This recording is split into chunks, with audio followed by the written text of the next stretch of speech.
Mutual funds की कई categories हैं और इन्वेस्टमेंट के लिए कई चॉइसेस अवेलेबल हैं। तो आप जब भी सवाल पूछते हैं मैं कोशिश करता हूं कि मैं आपको ठीक से एक्सप्लेन करके आपके प्रश्न का उत्तर दे सकूं ताकि आप एक इन्फॉर्म्ड डिसीजन ले सकें। नमस्कार, मैं हूं पंकज मटपाल और आज इस वीडियो में मैं आपके कुछ और प्रश्नों के उत्तर दूंगा। तो शुरू करते हैं ये कार्यक्रम और लेते हैं एक एक करके कुछ सवाल। पहला सवाल जो मैं ले रहा हूं ये पूछा है रजनी सिडार ने।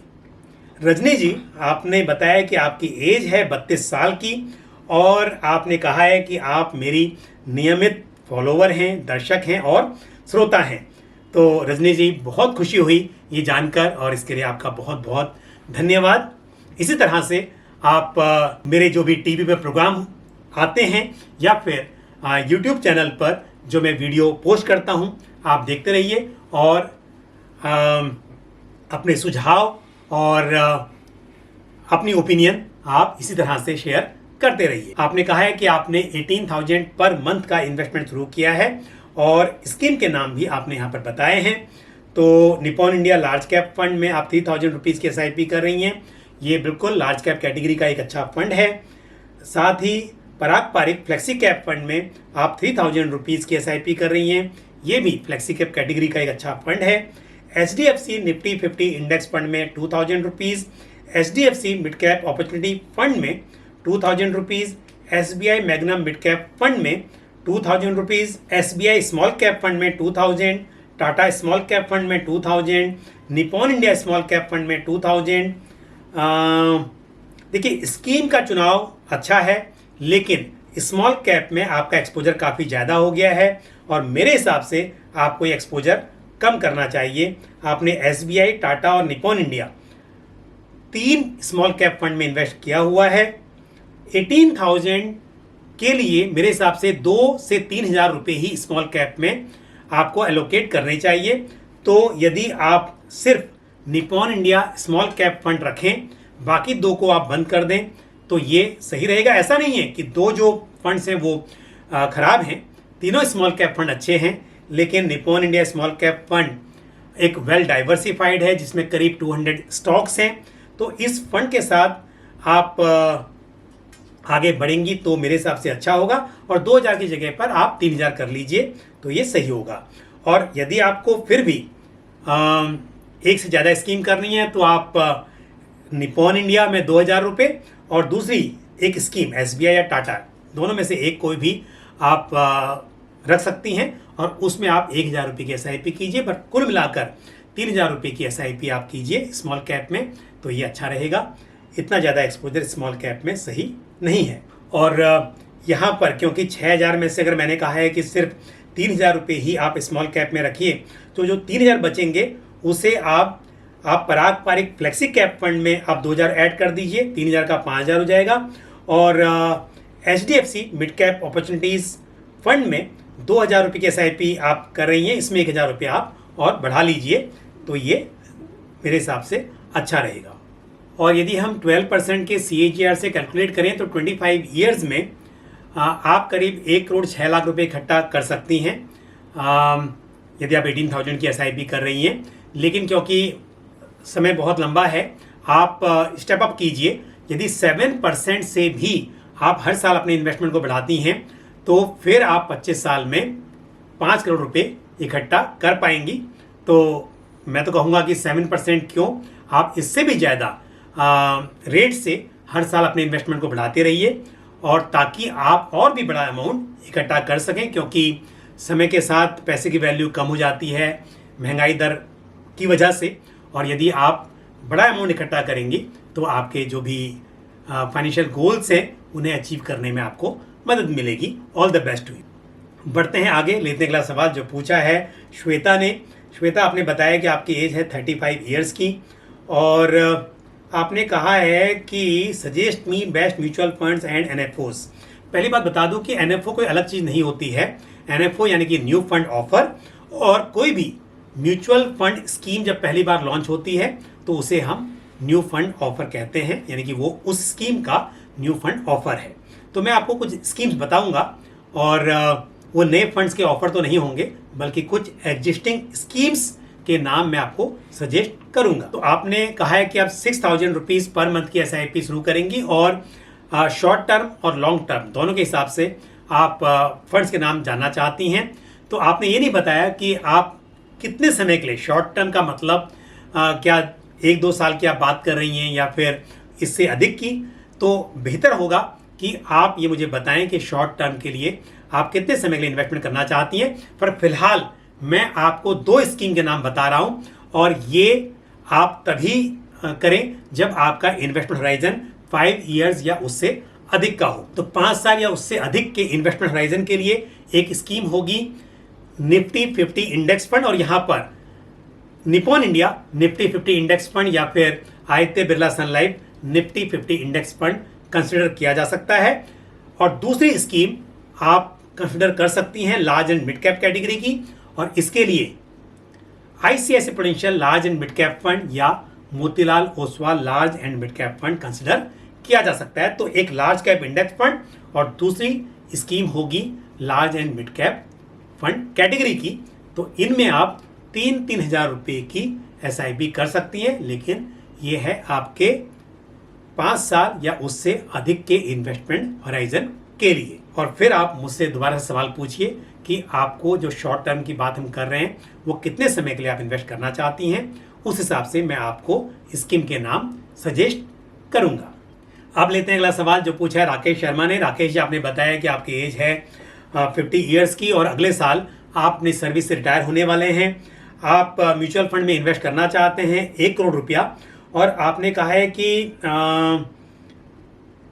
30 लाख रुपए 2 स्मॉल कैप फंड में और 30 लाख रुपए 2 मिड कैप फंड में, और साथ ही निफ्टी 50 इंडेक्स फंड में 10 लाख रुपए, और साथ ही एक फ्लेक्सी कैप फंड में 30 लाख रुपए। इस तरह से आप पोर्टफोलियो बनाना चाहते हैं।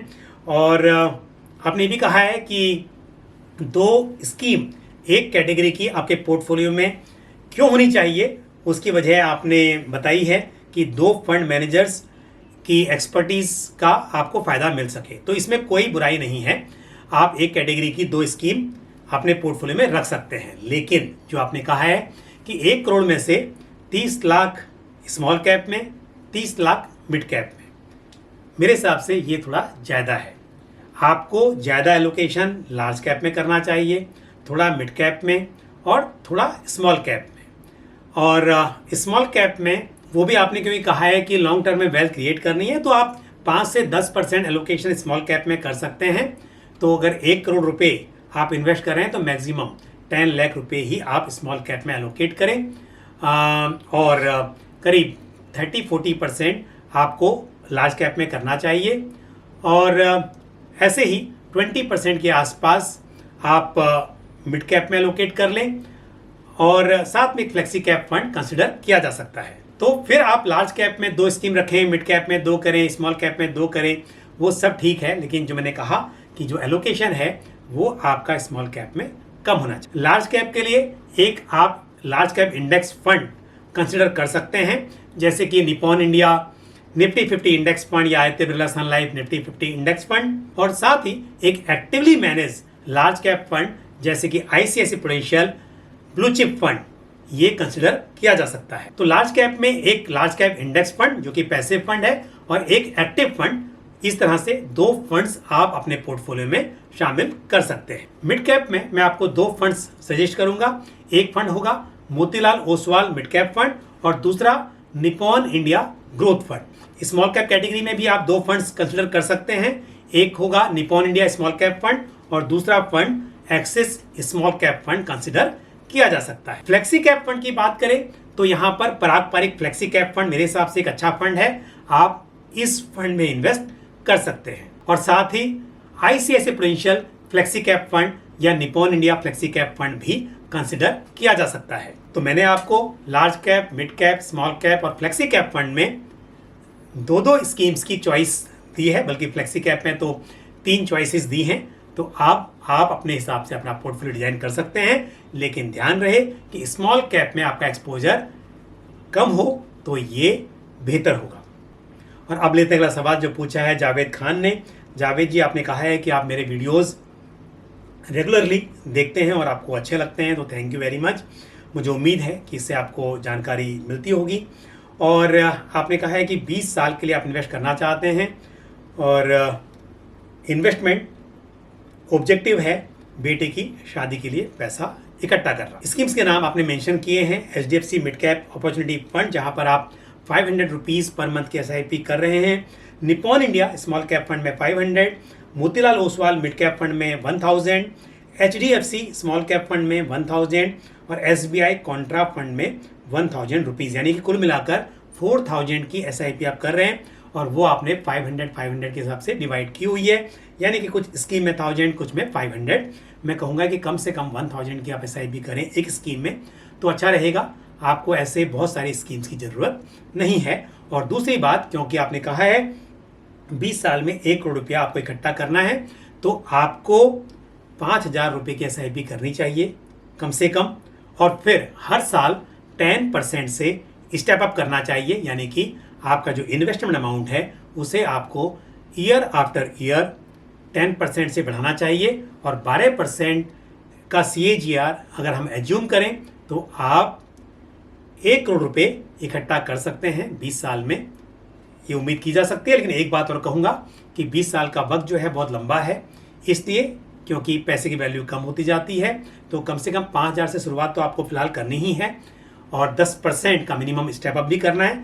बट हो सके तो समय समय पर आप और भी ज़्यादा पैसों को बढ़ाएं ताकि आप 1 करोड़ नहीं उससे भी ज़्यादा की रकम इकट्ठा कर पाएँ। और क्योंकि आप 500 रुपये की SIP कर रहे हैं 2 स्कीमें, जैसे मैंने कहा, लेकिन मैं आपको स्कीम बंद करने के लिए नहीं कहूँगा, स्कीम सभी अच्छी हैं। आप एक काम कीजिए, क्योंकि मैंने कहा है कि आपको 5000 रुपये की SIP करनी चाहिए और आप कर रहे हैं 4000 रुपये महीने की, तो आप HDFC mid cap opportunity fund और साथ ही Nippon India small cap fund दोनों में 500 रुपये बढ़ा दीजिए, तो कम से कम 1000 रुपये की आपकी SIP हो जाएगी और ये मेरे हिसाब से सही होगा। All the best to you. और अब लेते हैं आज का आखिरी सवाल जो पूछा है सतीश कुछनकर ने। सतीश जी, आपने बताया है कि आपकी एज है 49 ईयर्स की और पिछले 8 साल से आप इन्वेस्ट कर रहे हैं कुछ फंड्स में। आदित्य बिरला सन लाइफ लार्ज कैप लिखा है, तो आदित्य बिरला सन लाइफ लार्ज कैप फंड का नाम है आदित्य बिरला सन Life front line equity fund, तो आप शायद उसमें इन्वेस्ट कर रहे होंगे 4000 rupees per month. Aditya Birla सन लाइफ स्मॉल कैप फंड में 4000, HDFC mid cap opportunity fund में 9000, Nippon India multi cap fund में 9000 और Parag Parikh flexi cap fund में 5000 पर मंथ की SIP चल रही है। 30 लाख रुपए आप अभी तक इकट्ठा कर चुके हैं। इन्वेस्टमेंट होराइजन आपका 11 ईयर्स का है। रिटायरमेंट के लिए 2 करोड़ रुपए आपको इकट्ठा करने हैं।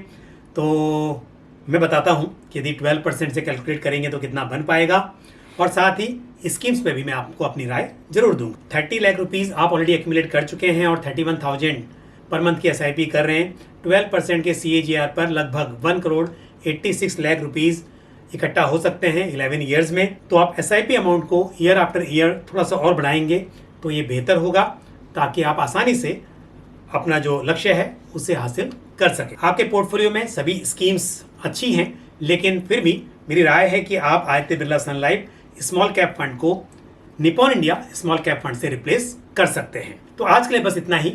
मैंने आज कुछ प्रश्नों के उत्तर दिए हैं और मुझे उम्मीद है ये जानकारी आपको पसंद आई होगी।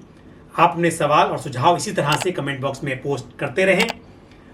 अगले वीडियो में फिर आपसे मुलाकात होगी। Thank you. जय हिंद। म्यूचुअल फंड निवेश बाजार जोखिमों के अधीन है। योजना से संबंधित सभी दस्तावेजों को ध्यान से पढ़ें।